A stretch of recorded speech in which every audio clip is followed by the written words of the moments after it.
Welcome to Lost Relation Chronicles. Amber sat alone in a small conference room several floors up in an office building on the edge of downtown. In front of her spread across the table were the divorce papers Ryan had asked her to sign after weeks of negotiations through their lawyers. He had finally agreed to meet with her here as she waited for him to arrive. She silently rehearsed the speech she hoped would make him reconsider. Her heart pounded, the rhythm intensifying when Ryan stepped into the room. It had been a long time since they'd been this physically close. Even during custody exchanges, he had kept his distance nervously. She smiled and started to rise, but Ryan held up a hand signaling for her to stay seated. He pulled out a chair across from her and lowered himself into it with a sigh, shoulders slumping. "Ryan," she begged, her voice unsteady. "Thanks for meeting me. I have a lot to say. I wrote it down just to be sure She reached into her purse and pulled out an envelope, his name handwritten in delicate script. Her fingers trembled as she started to open it. Amber stopped. She froze, looking up. Ryan was reaching for an unmarked envelope on the table. A flicker of hope surged within her, lifting her spirits. Like a sudden, unexpected breeze, could this be the moment she had been dreaming of? He wrote his own letter. HEK going to forgive me. HEK going to tear up all these other papers and take me home? Then the wind died and Amber's hopes fell back to earth. It was too much to expect. She realized that Ryan would have something so wonderful to say to her. Besides, even if he did, it wouldn't be right that he go first, hands still shaking. She resumed the surprisingly difficult task of extricating her letter from the envelope. "Amber, please stop this time." Amber felt a different sort of gust, a cold shell. Something in Ryan's voice, and what's in that envelope he's holding.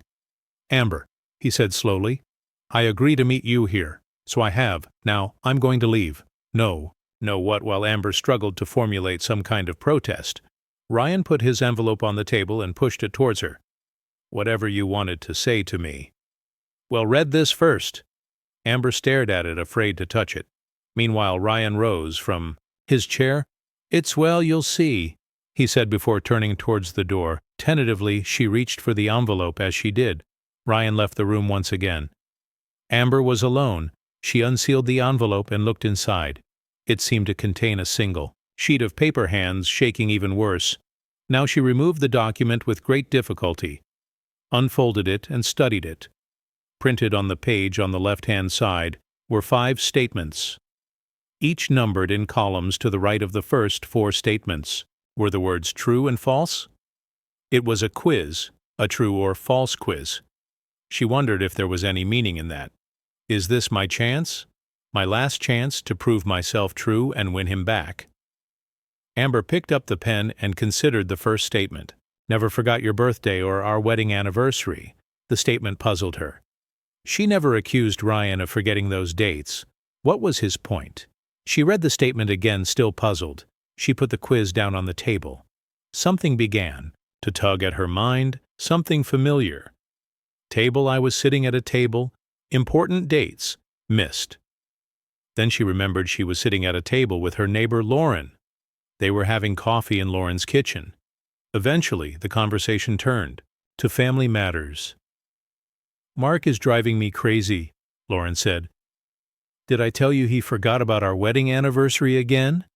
He does that almost every year. He's not much better with Valentine's Day or my birthday.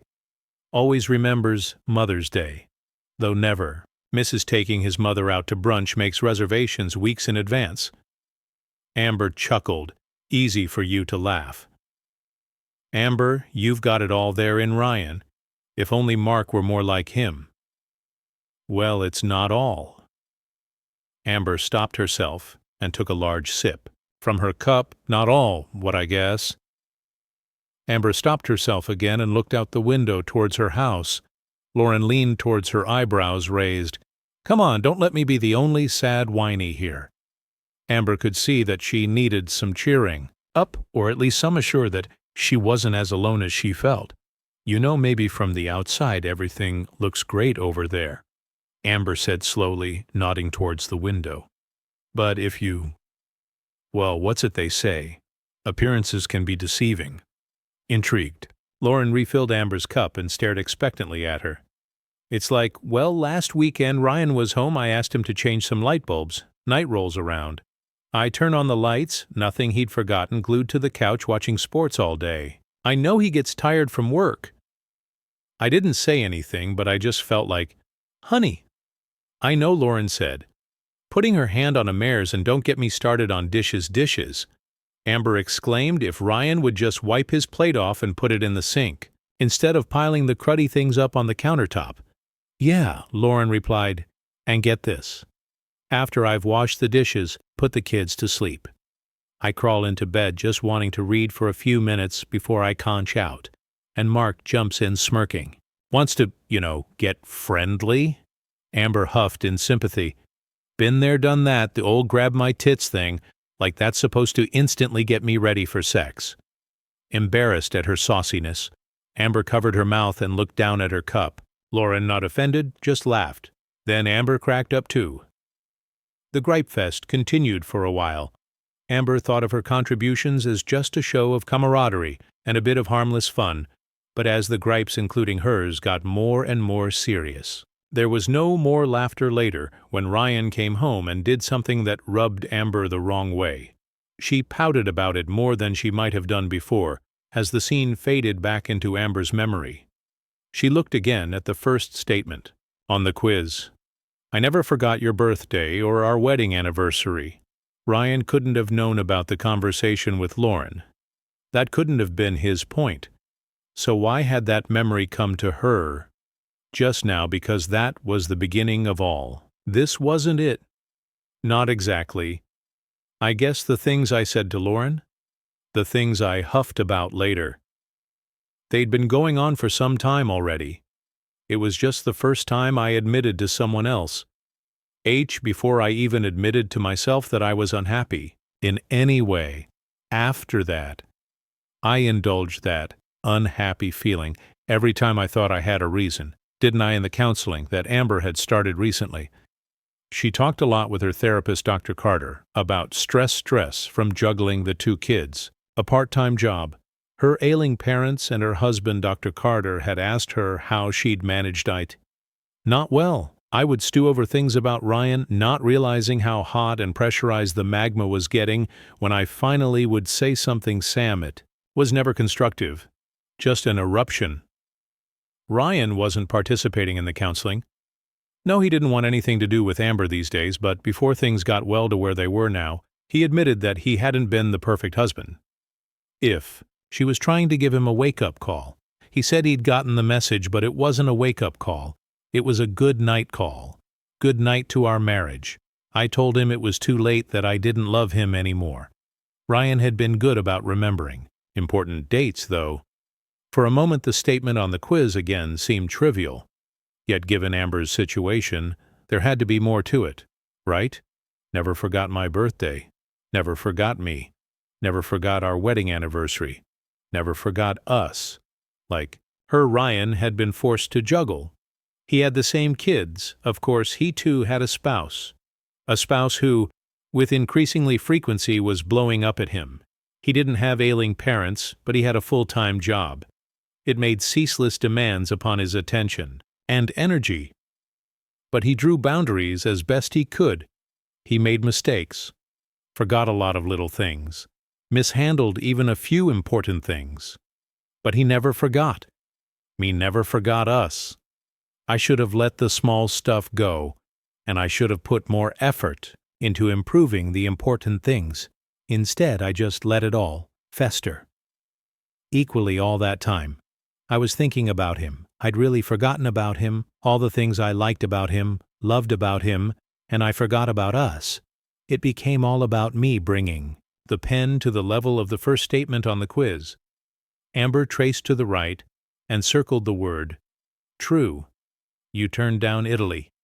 Wow. Amber thought the Italy thing. What did that have to do with their present situation? It had been, 5 years ago? No for maybe, or 3-2, damn. I really have no idea. Is my life before all this started to happen, really?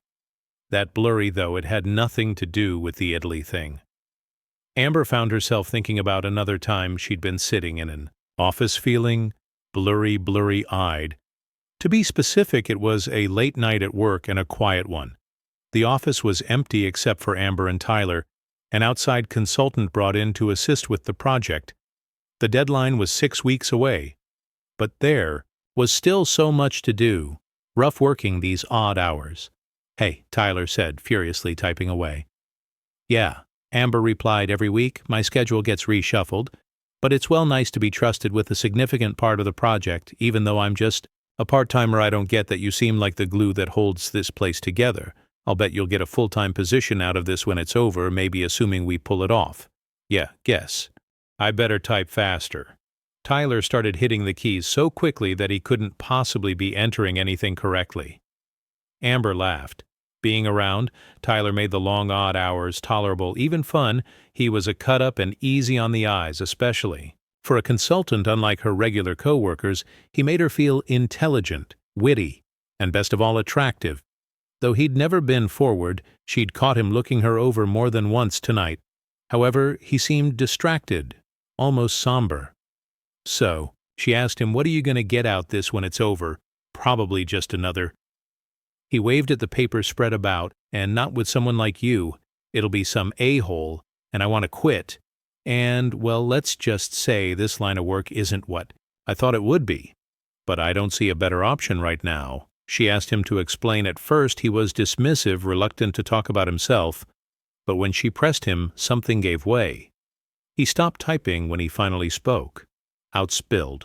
A story of frustrations, regrets, and unrealized dreams.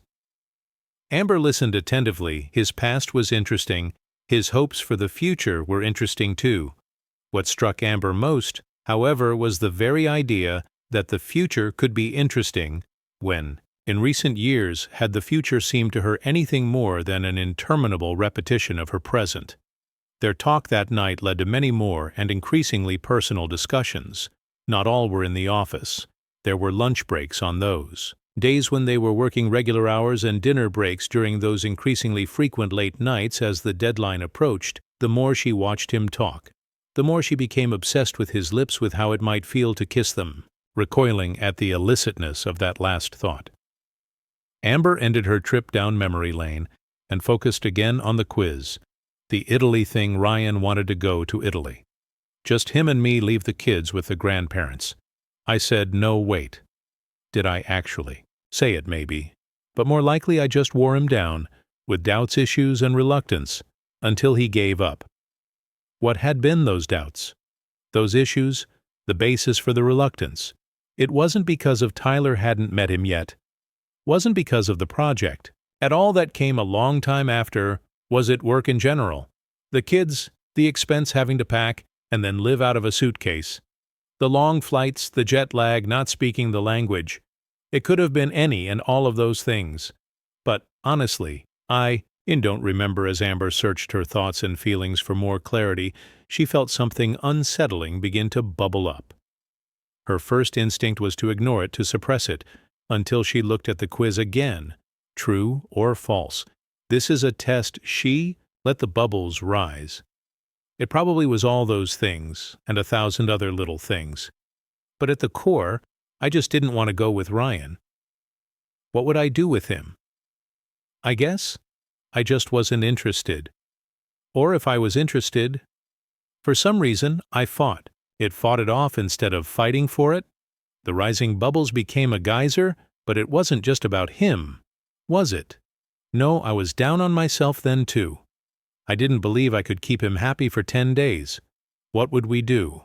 What would we talk about? We knew everything about each other that we'd ever want to know. What was left to share?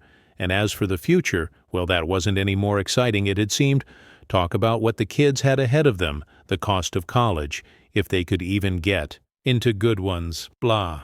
Talk about what the future held at work, blah. Talk about blah, blah, blah.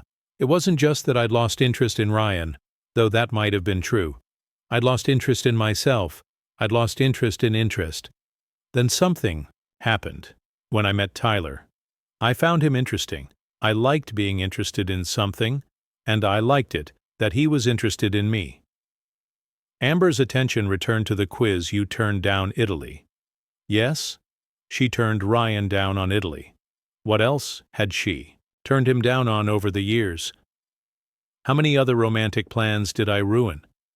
How many times did I swat him away like a fly when he would come on to me, pathetically perhaps, but spontaneously hoping to ignite some passion? And when he was down, exhausted, distracted, unable to be the spark in our relationship? When did I ever pick up the slack? Amber circled true after the second statement and looked fearfully to the next one. Since we were married. You've been my only lover. Amber read the statement, several times lingering particularly on one word lover. She mouthed the word silently over and over, such an uncommon word in ordinary conversation. When had she last heard someone use it? What did it mean, someone you have sex with again? Amber's thoughts drifted back in time, but not to a scene in her office, Lauren's kitchen, or some other familiar place. Instead, she remembered a hotel room. There was no slow seduction, no necking, no petting, no tender romantic tentative kissing, not like at the bar 2 weeks ago when they were celebrating the completion of the project. No, they've been come to this hotel room for something more. Hurriedly they began to undress by the time Amber was out of her clothes. She was trembling, almost violently. She was nervous, but was it from excitement or guilt? Maybe both. There was plain old fear, too. It had been a long time since she'd revealed her body to a new man. She'd been so much younger, fitter, and prettier. Then how would a man see her now? She turned her back to Tyler, hoping the room would suddenly go dark. A shadow fell on her, but it was only from Tyler stepping towards her. She brought her hands up to cover herself gently. He pushed her hands down, drew closer, and looked over her shoulder. He gasped for a moment. She thought it might be in disappointment, but he quickly dispelled that notion, reaching around her. He took her in his arms and moaned, "You're so gorgeous." He whispered in her ear. She found the sincerity and hunger in his voice as stimulating as the hot breath on her neck. Her whole body felt electrified. Closing her eyes, she leaned back into him, her arm reaching for the back of his head. Being in an unfamiliar place, naked, and about to have sex with a man who was not her husband had charged her up so much already. The anticipation at what Tyler would do next, and what else they would do to each other here in this room was. Exquisite anticipation had not been part of her sex life for a long, long time. An hour. Later, when they were done, Tyler left the hotel room first. Just before closing the door behind him, he blew her a kiss hastily. She blew one back at him. It felt a bit awkward, but it also made her giggle. She could not remember the last time. She had giggled over anything lying in bed, sweaty and disheveled. She had sweat over her body. Not her husband's. The thoughts were at once both prideful and shameful, both thrilling and terrifying. Back in the present, Amber felt flush, but only slightly. So she wondered how she could have felt so differently about Tyler back then. Now it was who she wished would meet her in some hotel room and screw her brains out. She wondered at that too, even before the affair sex with her husband had become so inessential to her. Occasionally she'd look forward to it, but more often it felt obligatory, perfunctory. But Tyler was new. He was different, like a painting on a wall in your house, that after a while only visitors notice. They say, "That's a nice painting," and you say, "Huh, oh, that, huh, oh, that." Guess that could have described my attitude towards every aspect of my marriage at that time. Now that Amber desperately desired to have her husband back, her sexual thoughts centered on him, not Tyler. But as she recalled her liaison with Tyler, she found that apart from the guilt her memories brought on, they were not unpleasant, nor were they hazy. I wasn't passed out. I wasn't drunk or even buzz. I was out of control maybe, but very much present, and aware I pleasured and received pleasure from another man, not just that once, but many times after I remember it, though the exact feelings are already fading. Perhaps I'll always remember much of it as if trying to dispel the images from her mind. Amber looked around the room, her eyes eventually settling on the quiz, "Since we were married." You've been my only lover. I've had extramarital sexual experiences that I'll carry with me forever. But Ryan, all he's had, and all he'll ever have, is the knowledge that I screwed around on him. That plus his imagination of what that screwing involved when we're together, he'll wonder, is she remembering how it was with him? Is she comparing me to him? Maybe I'll suggest something new, and he'll think, is this what she did with him? What else did they do that she never did with me? Maybe he'll see a cute girl on the street and he'll think jokingly, if I weren't married, I would. He'll stop himself, shake his head, tell himself to behave then. He'll remember what I actually did with another guy, and he'll wonder if at that very moment I'm not on out of some street sizing up some other guy thinking what it would be like to invite him to a hotel room, how long will it be? He'll ask before I take another lover. Amber read the statement on the quiz again. She knew the sexual aspect of the affair had been devastating to Ryan, but she also knew he wasn't a shallow man. There had to be something more to the statement lover.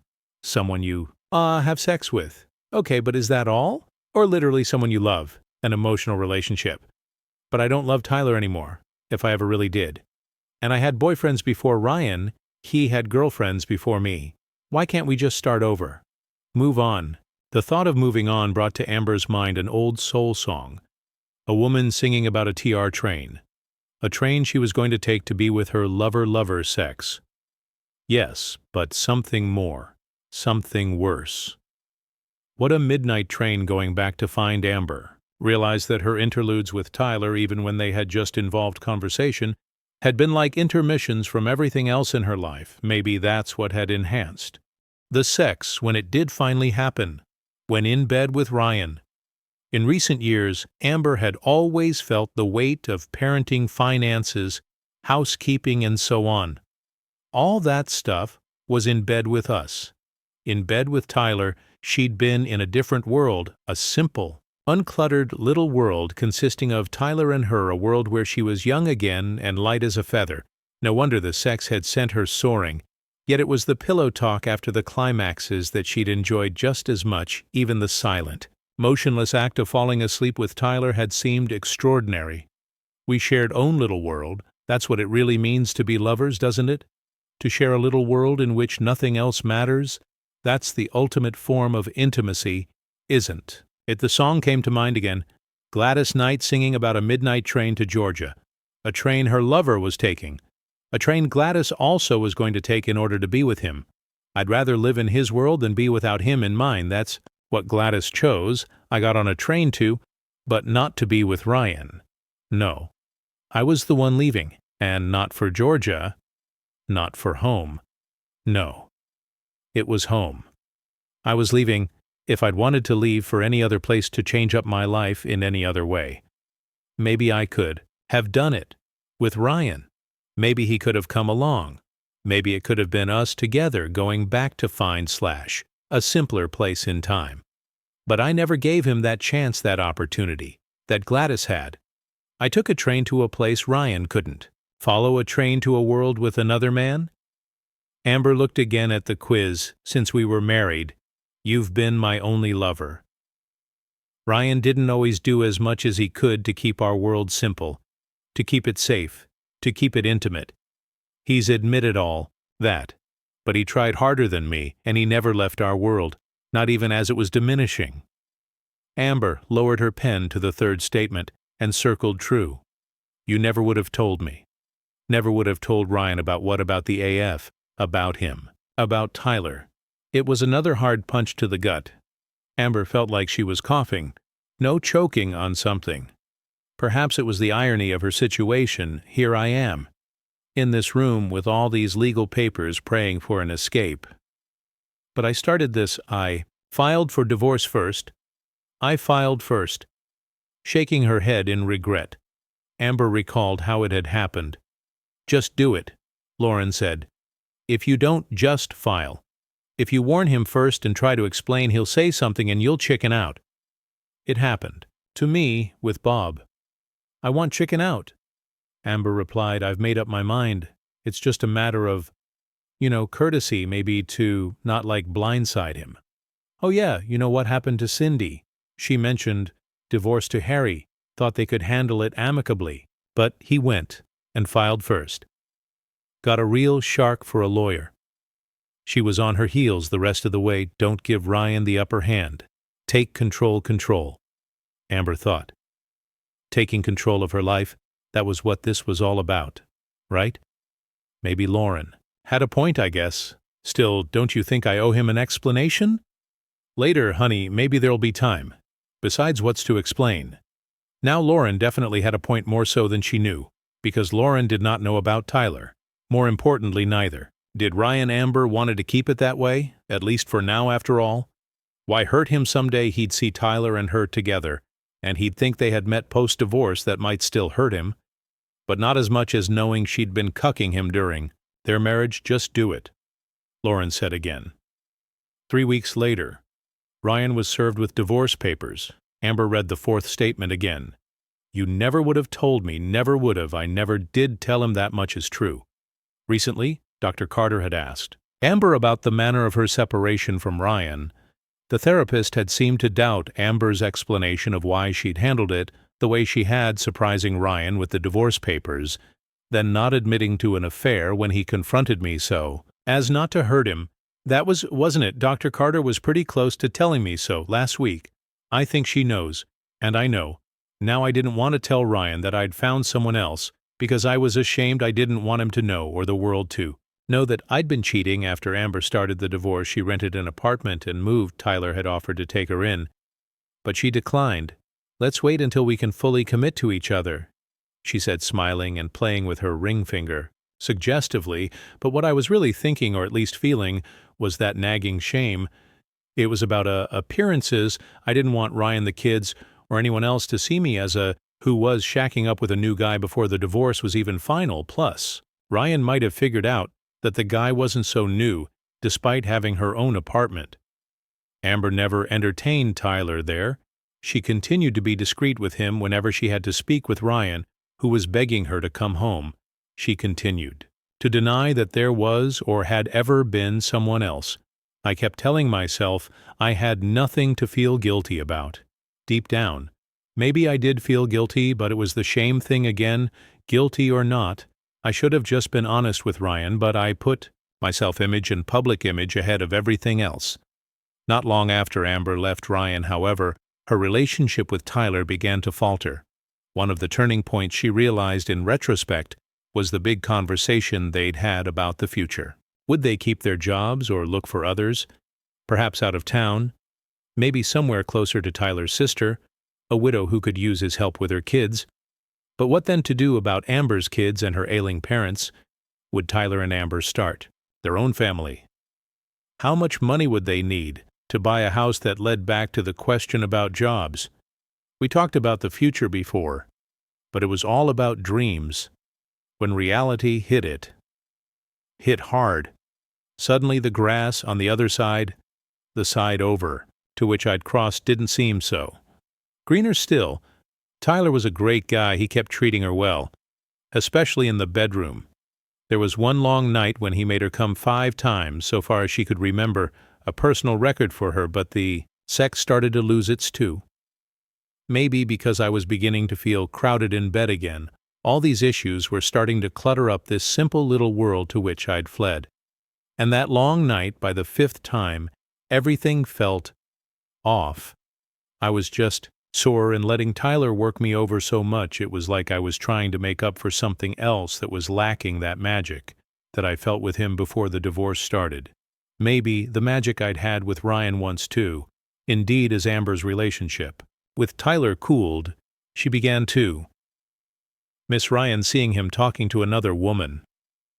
One day she was surprised to find herself feeling jealous the kids hadn't chosen a side, but she could tell that she might never mean as much to them on her own as she had. Living with them as Ryan's wife just a few months after moving out, Amber began to feel that she'd made a mistake.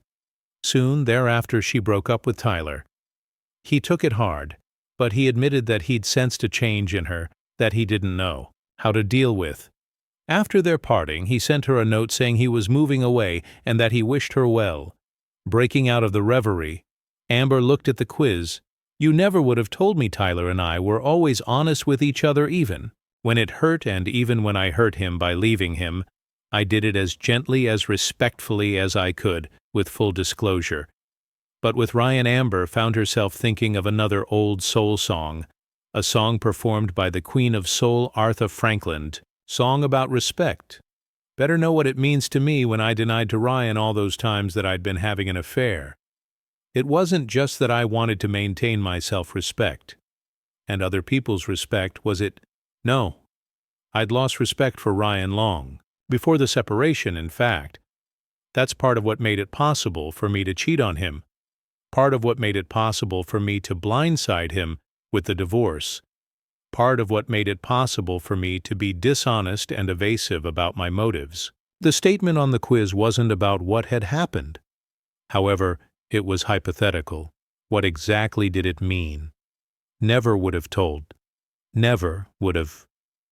Oh, in trying to get Ryan back after it ended with Tyler, if Ryan hadn't found out about Tyler, would I have been respectful enough, honestly enough to tell him about it, or would I have buried my guilt for the sake of avoiding shame?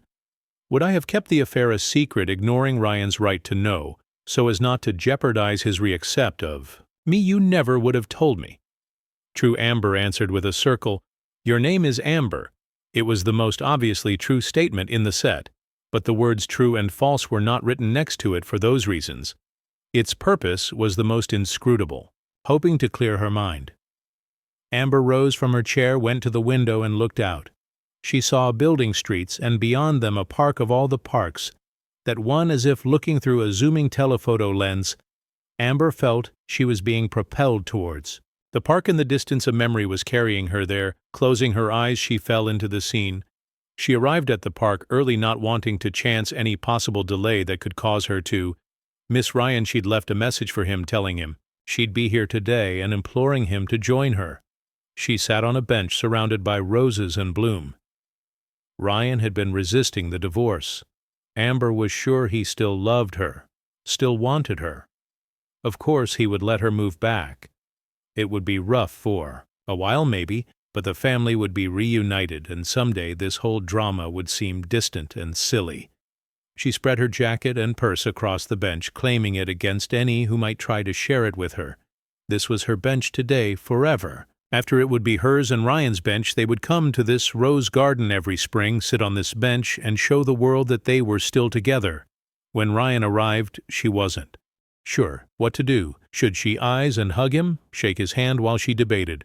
Ryan sat down, not quite next to her. Ryan, she said, I'll get right to it. I miss you. I've thought things over. I want to give our marriage another chance. Ryan turned his head and scanned the rose garden. Amber waited for his reply. He seemed to be wrestling over what to say, or perhaps whether to say anything. She reached over and placed her hand on his thigh. Ryan, I'm ready to come home again. He turned his head. She tried to read his expression. He shifted his legs, causing her to withdraw her hand when he spoke. It was as if from far away. Your message hinted. I thought maybe that's what you had to say. I have to admit, I kind of hope that's why you invited me. Here, even though his voice broke, he took a deep breath. Even though again he stopped. He seemed on the verge of breaking down. She wasn't sure if she should say something or let him work through it.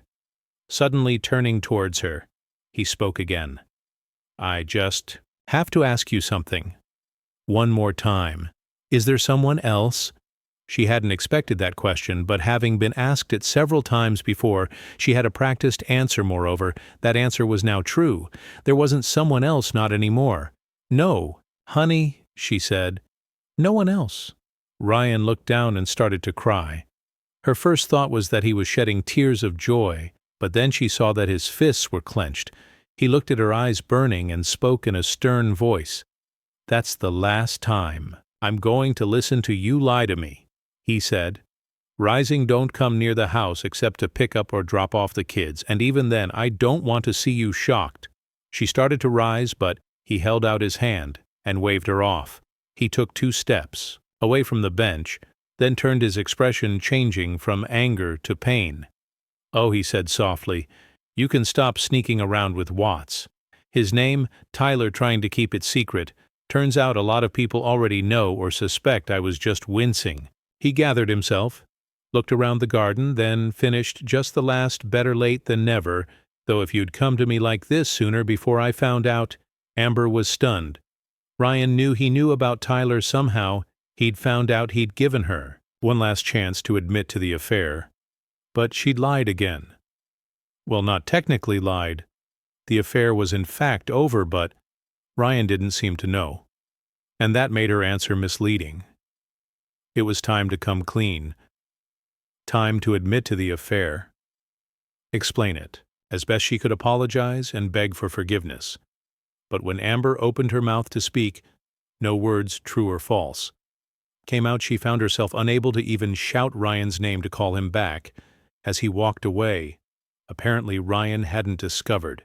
Tyler, he'd been tipped off. That meant someone else knew. Many people. Ryan had hinted was the public shame that Amber had been trying to avoid now. Inescapable. Oh well, she thought if she could get her marriage back, she would pay any price. The next day she told Evelyn, her lawyer, to stop the proceedings. Surely calling off the divorce would prove to Ryan that she was repentant and serious about reconciling. She spent the next week with her parents, helping them while wondering how to move forward. Maybe counseling. Yes, that was it. If Ryan would agree to counseling, she'd have a forum for an apology. He'd have a forum to vent his anger, and slowly their relationship would recover. When Amber returned to her apartment, the light on her answering machine was blinking. Had Ryan tried to reach her anxiously, she hit the play button. Amber, it's Evelyn. I'm afraid there's a problem. Please call me right away. My number is hurriedly. Amber dialed her lawyer number. Hi, Evelyn. It's Amber. I just got back from my parents' house. What's the problem, Amber? Hello, so I talked to your husband's attorney. Something's changed. He doesn't want to call it off. I don't give a damn what his lawyer wants. Tell him to tell Ryan. Amber, hold on. You don't understand. It's your husband's decision. There was a pause. Amber's heart nearly stopped beating. Amber, I'm sorry. It's Ryan. Ryan doesn't want to stop the divorce. Amber turned away from the window and sat down. True or false? What would have happened if I had told the truth that day in the park when he asked if there was someone else? Would it have made any difference? And why hadn't she said anything as he'd walked away? You'd think I would have had a speech prepared, like what's here in my letter, but all the time it had been going on. I never thought he'd find out once it was over. I was sure he'd never find out when he said Tyler's name. I felt so foolish I couldn't think of anything to say. Amber didn't understand well at the time and couldn't remember now exactly what legal maneuvering had happened. Was it that she couldn't dismiss the petition without Ryan's consent, and he was refusing, or that he had filed some kind of counter-petition, or maybe she did get hers dismissed, but he filed his own, whatever. What mattered then, and what mattered now, was that Ryan had turned the tables one way or another. He was now suing her for divorce. She was on the defensive, and there was nothing Evelyn could do to stop it. Now here I am, in this office, hoping that I might stop it myself. Amber looked at the quiz again. Your name is Amber. That's my first name? Yes. What about my last name? Ryan's last name, my married name, the one I'm trying to keep. Would it still be her last name today? She wondered if things hadn't fizzled out with Tyler, if she were still hot and heavy with him. Would she even be here now? Why I am trying to keep Ryan's name? Why have I been trying to call off the divorce because I love Ryan? How can I say that? After I told him and myself that I didn't, was I lying when I said that? Was I just wrong? Maybe it was neither. Maybe she'd fallen out of love with Ryan for a while, but since fallen back in, yes, that was it. She'd been telling the truth back. Then when she was not in love, it was just that. Now the truth was different. Of course she loved Ryan now. All these feelings, I want him, damn it. I want him more than when I had him, when he was a sure thing, when he was mine, and I was restless for something more, or at least something else. Now he's a decent, unattached guy, and I'm lonely, despondent, and afraid I'm ashamed too, and I don't know any way to redeem myself in my eyes, and everyone else's except by being the good wife again once. More a soul singer's voice intruded on her thoughts. This time it was Tina Turner. What's love got to do? Got to do with it. I want him. I wanted him to be my husband, and me to be his wife. But do I love him, or am I just adrift, desperate for rescue, swimming hard for the nearest lifeboat? What's love? but a second-hand emotion, even if it might be love. How long would it take for her to be sure? And how long would it last this time? Where would they be a year from now? 5 years, 10 years back, where? They were at the start of their marriage, or back where we were when I had that discussion with Lauren, or when I turned down Italy, or when I got involved with Tyler, or when I started this divorce. What's love got to do with it? Then again, Amber thought, what did she have to lose by trying if it didn't work out? If they'd have to call it quits later, it wouldn't hurt her then any more than it was hurting her now. Would it? In the meantime, she'd have Ryan on her arm, she'd be able to look people in the eye. She'd be around more for the kids, and Ryan would. Why should Ryan give us another chance? How could he live not knowing if I'm really staying, if I really, really love him, if I even really know how I feel easy? For me to say, I've got nothing to lose by trying, but for him, there's plenty of potential downside against that. What's the measure and probability of the potential reward who needs a heart when a heart can be broken? Amber's eyes returned to the quiz in her hand. Your name is Amber. The statement was followed by blank space. There was nothing to circle. How, then, was she supposed to give her answer? Perhaps Ryan did not expect an answer. That wouldn't make any sense. He must have. Oh, Amber reflected. On her previous answers. Oh, of course, insight, understanding. A terrible awareness rumbled within her like an earthquake. It shook her. The ruins of her old world, the world to which she'd hoped to return and make new and whole, collapsed into rubble. All around her, the whole quiz has been leading up to this statement. It calls for the ultimate answer. It's just that the answer isn't meant to be circled. It's meant to be signed my name. I'm supposed to affirm it by signing it. There was no signature line on the quiz, but Amber knew what why. She lowered the quiz and scanned the legal document set out on the table. Yes, I'm supposed to sign my name, but not on the quiz. Amber closed her eyes, hung her head, and began to cry. Couldn't her answer be different? Couldn't she put down the pen? Wait for Ryan to return and read him the letter? She brought the letter that would explain the affair, admit how horribly wrong it was, promise that it would never happen again, and beg for forgiveness. No, that would be the wrong answer. It's not telling the truth about Tyler and getting us past him that really matters, is it? It's seeing the truth about my marriage, what it became, what was lost, and what isn't coming back.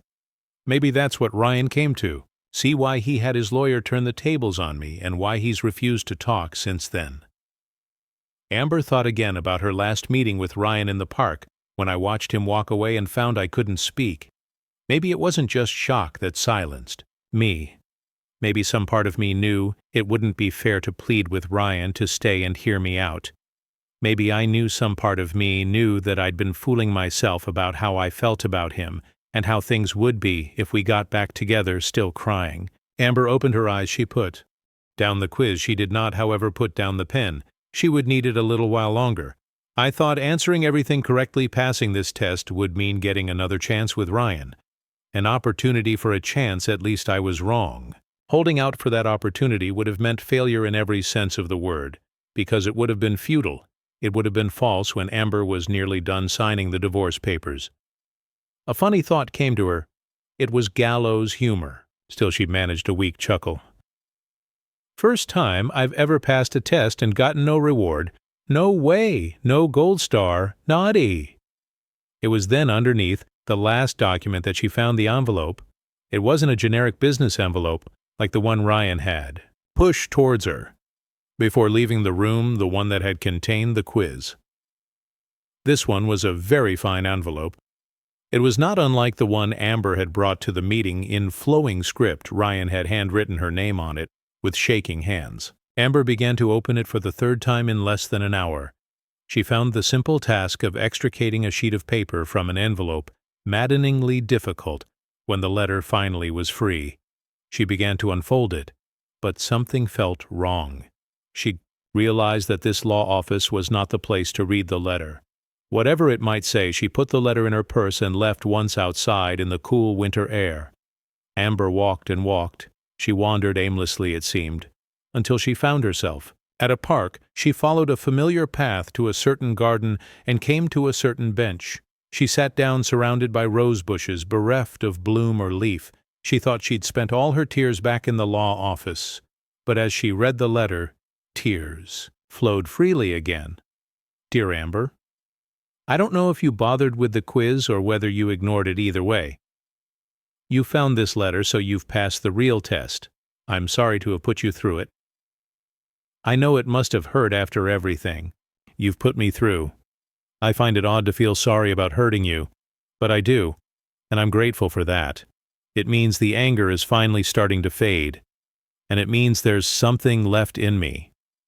Beneath the anger, some capacity for empathy that might find another object someday.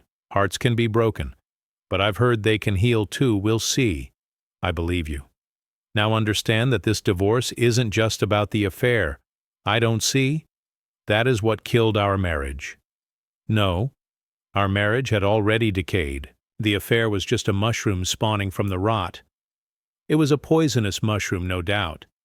But while I hear it turned out to be short-lived like most mushrooms, let's not poison ourselves further by picking at it. I'm sorry for failing you in many ways when we got engaged.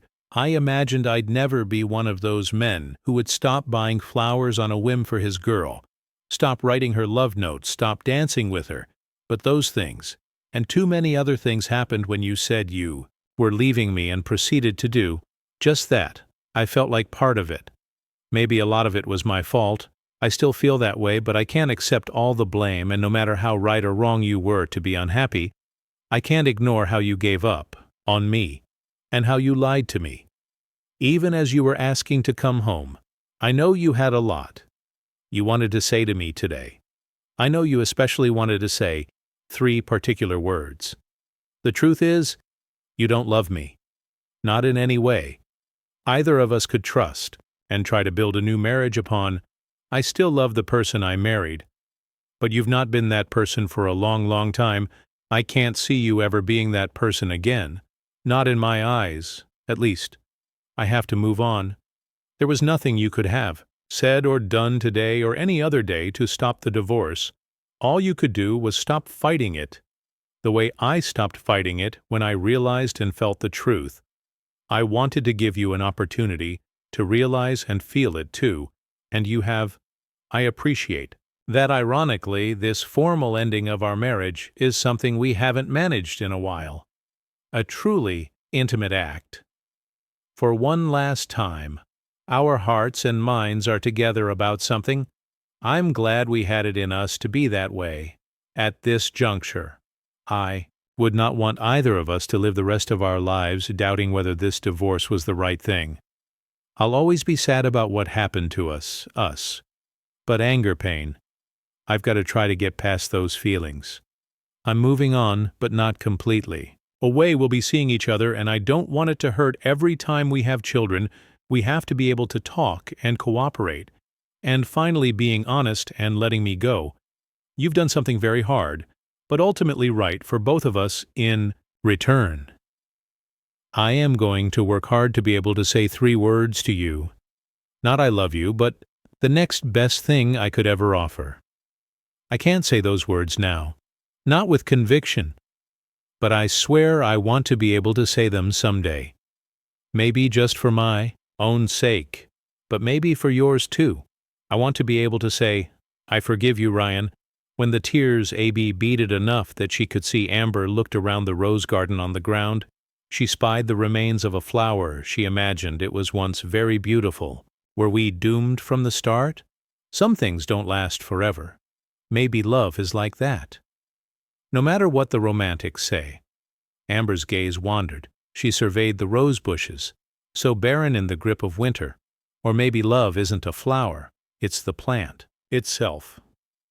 It goes through seasons, through cycles. Sometimes it's covered in green leaves and vibrant blooms. Sometimes it's not, and all you notice are the thorns. But if it's fed and watered, if the weeds and parasites are kept away, if the sun is not blocked from reaching it, then the leaves and flowers can come back, over and over again. Amber's thoughts started to drift to what-ifs, but she halted them. She rose from the bench, strode over to the remains of the flower, and gathered them on her.